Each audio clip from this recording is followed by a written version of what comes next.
what's going on? How y'all doing? Healthy rising, awakening, whatever time of day it is for you.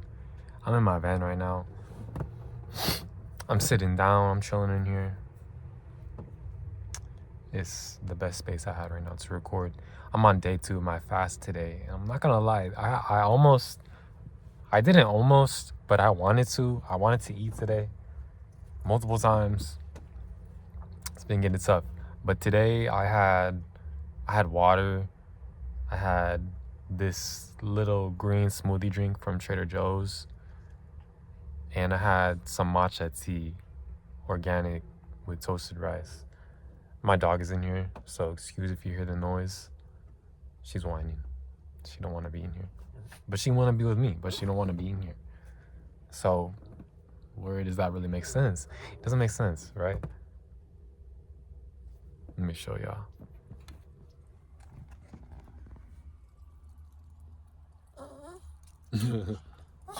But yeah, she good right now. She got the door open right there. It's cool. It's a little warmer in here, but next to the door, she's good. But overall, in day 2 of my fast, I've learned and understood. Hold on, I'm gonna move it.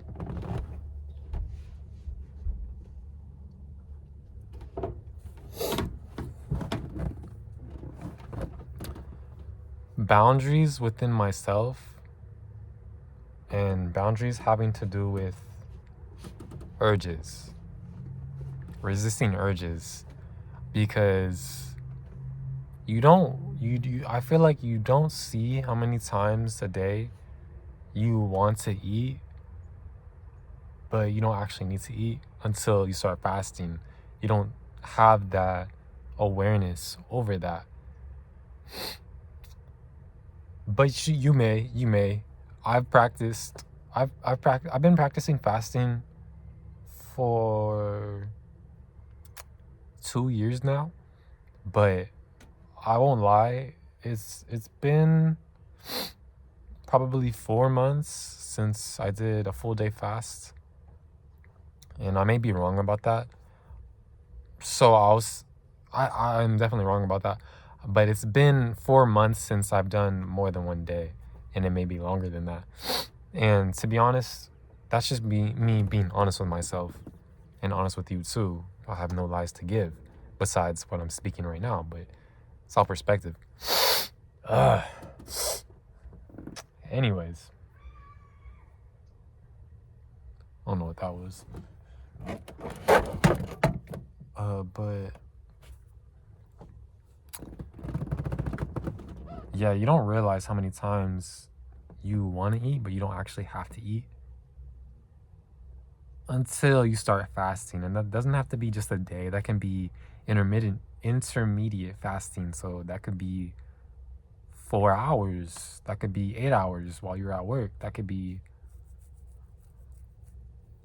from this time of day to this time of day. You could do 12 hours, and not eating at nighttime. You could start by fasting by not eating at nighttime when the sun goes down.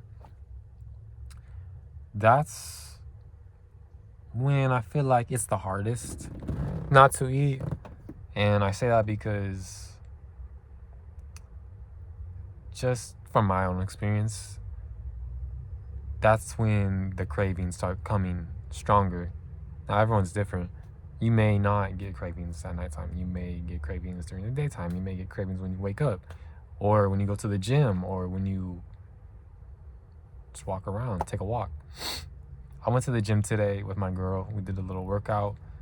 I was just guiding her through what she wants to target and all that. And after that, yeah, I was hungry. I got the smoothie after that. And then came home, did some stuff, and now I'm recording. But overall, day 2 of my food fast, cleansing myself, cleansing my vessel, more than I already do. And I'll get into this topic a little bit. What really got me heavy into fasting was because I got the COVID vaccine. Now, I don't think this video will get blocked or anything from me saying that, but I'm just being transparent. But we're talking about the jab. I had gotten that, and I actually gotten it twice. I was living with my grandma at the time, and my grandma was basically telling me if I didn't get this, if I didn't get this, you know what I'm talking about? If I didn't get that, I wasn't going to be living there. And looking back now, that's insane. But no judgment. But I'm just saying. And so yeah, I did get two. I did get both. And I didn't realize the effects of what I had done to myself or what I allowed myself to do until, sorry, I seen someone, but it's just family. I didn't see the effects until, no, sorry. I didn't understand fully what it had done to my, not only my DNA, but just, well, we're talking about DNA. Not only my DNA, but my bloodstream, my arteries, everything. I didn't realize that there were heavy metals in it. I didn't realize that there were shiny chunks of metal and other things that aren't even given a name or not even talked about. I didn't know that was basically killing myself. So I remember when I had realized that, I started eating healthy like that. I didn't begin fasting, but what I begun doing was drinking tea in the rising when I would go to work. I worked from 6 to 2:30 at that time, and I would drink my tea. I would have nuts with me, or I would have just organic stuff. And yeah, every now and then I did have cheat days. I would get a honey bun. I don't eat honey buns no more, but back then, I remember one time I tried it, and it wasn't for me because I had changed my diet so much that things like that affected me so much, affected my digestive system so much that I couldn't eat it no more. Because when I did, I felt all the effects in it within me, within my ego. So then I kept doing that, and I was losing a lot of weight. I had cut out meat out of my life, and I was eating good. I was eating mainly fruits, vegetables. Watermelon was my favorite back then. I loved watermelon. I loved seeded grapes. Yeah. And so then this wasn't my first fast. I can't remember my first fast, but leading those intermediate fasting days, that led into me going all day without eating. And then I did my own version of Ramadan. I would not eat during the whole day, and then I'll eat at nighttime. And then I did smoothies for 5 days straight. I did 3 smoothies a day. I did one in the rising in the afternoon and at nighttime. And that was an interesting experience. That was tough. You know, right now I'm doing liquid fast, but in those 5 days, and I wanted to go more. I wanted to go longer, but my mom had made some Spanish rice, and I'm half Hispanic. My ego is half Hispanic, but what does that really mean? It's just the title. But she made some Spanish rice, and ooh. Spanish rice back then with the egg on top, a sunny side up egg. Shit, bomb. And I folded. I did. And from that point on, I did have my ups and downs, but mainly I was sticking to my diet, and I don't eat that much. But when I do eat, I break out so easily. Like right now, my face is looking good. I got, maybe like one little thing right there, but I'm looking good. I'm looking fresh. I'm looking clean. I'm looking handsome. You know what I'm saying? But I stopped eating burritos. I stopped eating I stopped eating out a lot, and not only to save money, but I realized like just oils places use and things like that, it really affects me, not only my face but my body too. And it affects my clarity within my mindset to stay on track with my goals and to push myself further than who I was yesterday. It doesn't stop me completely, but I realize that it definitely puts a buffer on that because I'm thinking of food or I'm thinking of something else that isn't really benefiting me. I'm not saying it's bad to eat food. We have to eat food, but the type of food that you're eating, because not all food is food. And speaking up on the marijuana fasting, I'm on day 2 of that as well, and it was tough today. It was tough today because I had an instance where I thought to myself, oh, if I smoked right now, I would enjoy this situation better. But I had to tell my ego, no, Justin, we're not doing that today. We're not doing that for another month. And if that, I told myself I want to go 6 months after this month. I'm going to see where that goes when I make it there. But yeah, because I can't speak on that right now. If I was in that position right now, I probably wouldn't smoke again. But right now, speaking in this present moment, yeah, a part of me does. A part of me wouldn't mind doing it right now.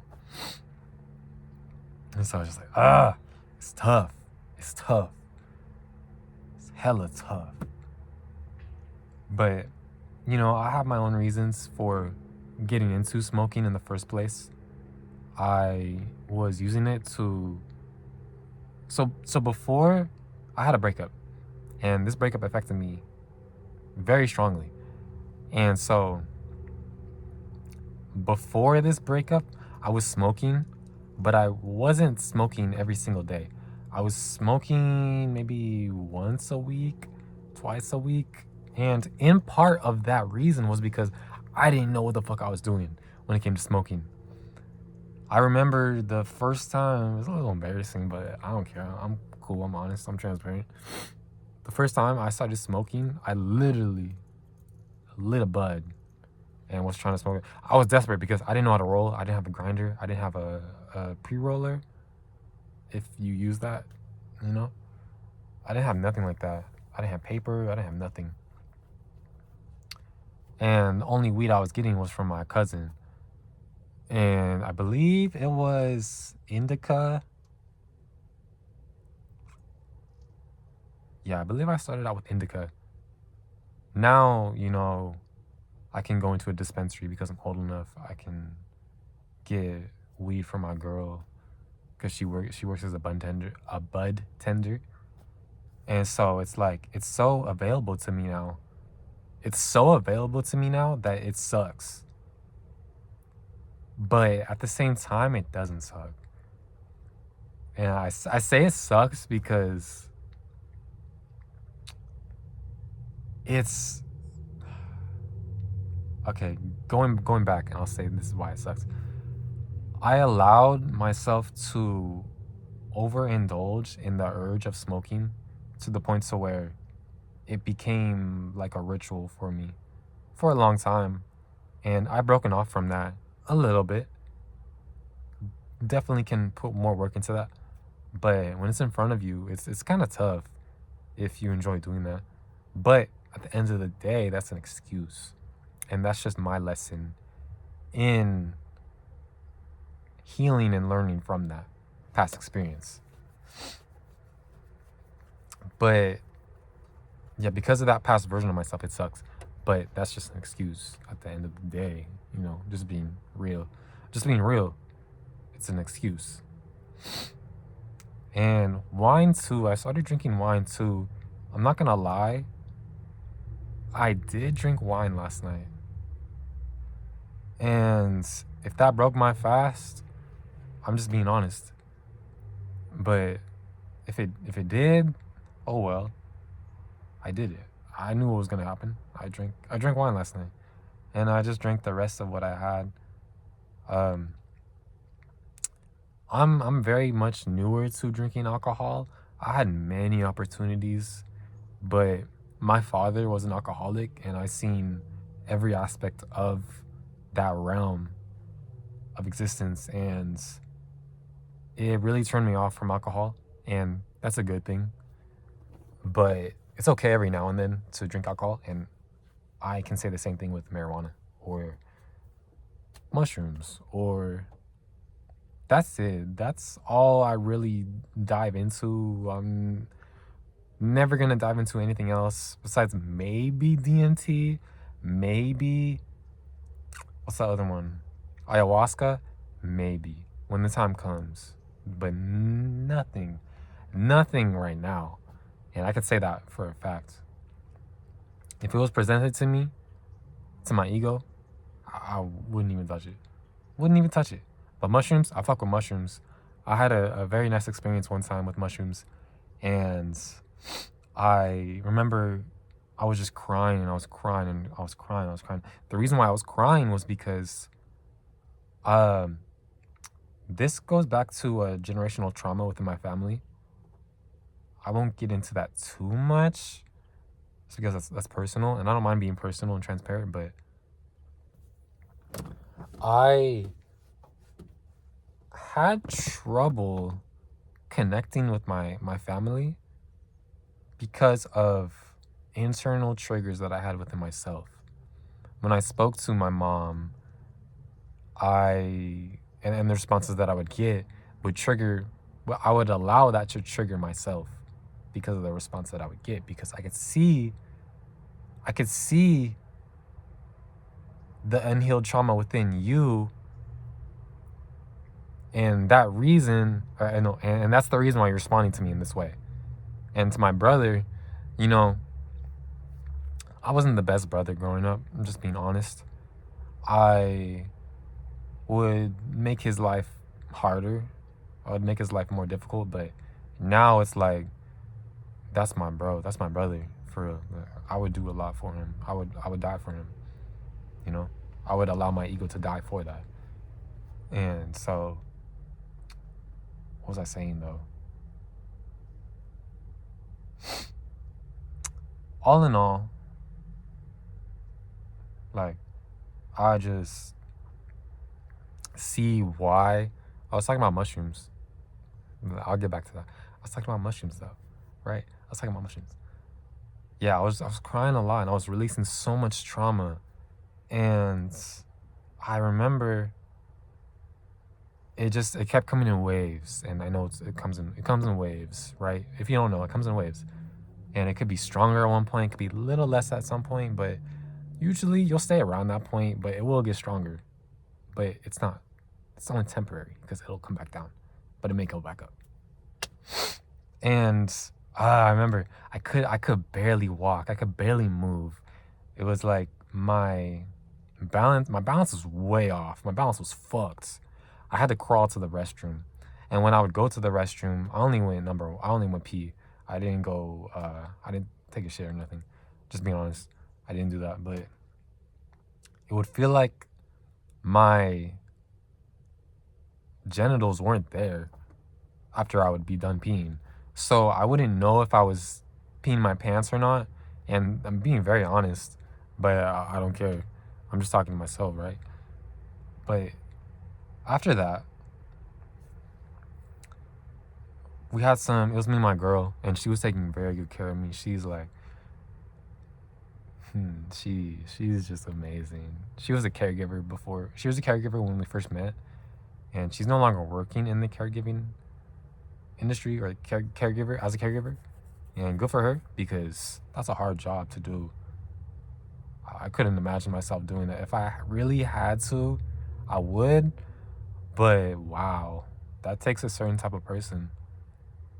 And she was working with people with, or older people with dementia and Alzheimer's, and wow. But yeah, I couldn't walk. I could barely move. Everything was off. My balance was off. And so we started playing Mario Kart, because I wanted to get I wanted to distract my mind. And so we hopped on Mario Kart, and I was just seeing colors from the screen. We played Rainbow Road. I don't know how we got into Rainbow Road, but we did. And that was insane. Okay, so on Mario Kart World, right? That's what we're on. If you played that, you know Rainbow Road, there's so many colors on the screen. Imagine that, but like triple, and colors just coming out of the screen. And I would be listening to music, and I would see colors coming from the music. And it's like, wow. And another thing too, when I was sitting, when I was crying, and I was just sitting in the bed with my girl, I was seeing hexagon shapes or geometrical shapes. So if you ever put some VR goggles on, when you put the goggles on, you go into a lobby, right? If you got, I forget what it's called. But yeah, you have a lobby where you pick on the apps and all that, and you play the games and whatever. And you can change the setting of the lobby if you want a house in a log cabin, or you want like to be on a mountain, whatever. It's been a long time since I actually played that, but when you get into the lobby, before that, you make a barrier around yourself. It was as if me sitting in that room, I could see like a lobby, like, how do I explain this? In my peripherals, it was as if, it's so hard to explain, but maybe someone out there knows. So for my vision, right? For my vision, in each corner of my vision, I seen different shapes, and they were shaping my room, but not my room, but my observational experience, and just seeing through these physical eyes, or what I think I'm seeing, right? Oh, and before that too, I was sitting down on the ground, and I was eating. I couldn't even eat because I just felt so nauseous, right? I'm sure a lot of people have slow down. I'm sure a lot of people have had that experience with nausea and not being able to eat. But as I was sitting there, I was just seeing things morphing and colors changing, and I was looking at my girl's eyes, and literally one eye was right here, another eye was like down here, and I'm like, what? And I don't know if I thought it was tripping because she had glasses on. You know, sometimes with glasses, eyes may be in a different spot, just a little though, not like this. It was like this, not this, but. And so I really was tripping out. And I had only taken a mushroom, a skinnier one, what is it called? The strain was Silver Surfer. And it was a long, skinny one about this big, and I had a little one with that too. And it was from a pack of 3.5 grams, but this wasn't the whole pack. Right, we're just talking about a mushroom this big, this long and skinny, and one like this, skinny too. Overall though, with that experience, and me just allowing myself to be myself and express myself fully without judgment, after that experience, I felt like I was reborn. Literally. It felt like my mind was just wiped of trauma, energetically and physically, that was being held on to. And that was just such a beautiful experience. I would recommend that to anybody.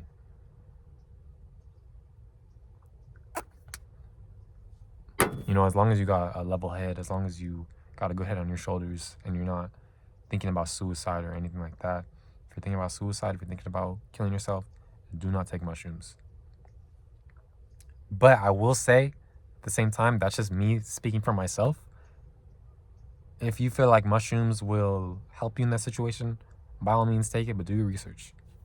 Don't just listen to me. Do your research. Because everyone's different, you know? I didn't... So I guess that's like a medium to low high. I didn't go out of my body or nothing like that. It definitely felt like I was about to. but I didn't. And that wasn't my first time doing mushrooms. I had done mushrooms before, but microdosing mushrooms, not anything crazy. I've done chocolate bars too, but chocolate bars aren't exactly as powerful. Maybe it depends on what you get. Sorry, this is in the way. Maybe it depends on what you get, but just from my own experience and what I've had, raw mushrooms are the way to go. I ain't gonna lie to you. But yeah, as of now, it's about maybe 5 o'clock, 4 o'clock, and I'm pushing through this fast. I'm feeling it. I'm really feeling it. But hey, that's just a part of the journey, right? Yeah. Yeah, we're on the new phone too. I know I recorded yesterday, but this is a better, maybe it's not a better POV, but I'm just recording, right? Anyways, that's all I wanted to say. That's all I wanted to speak on. If you're looking into fasting, do your research before and find what works for you. All right? I love y'all. Have a great day.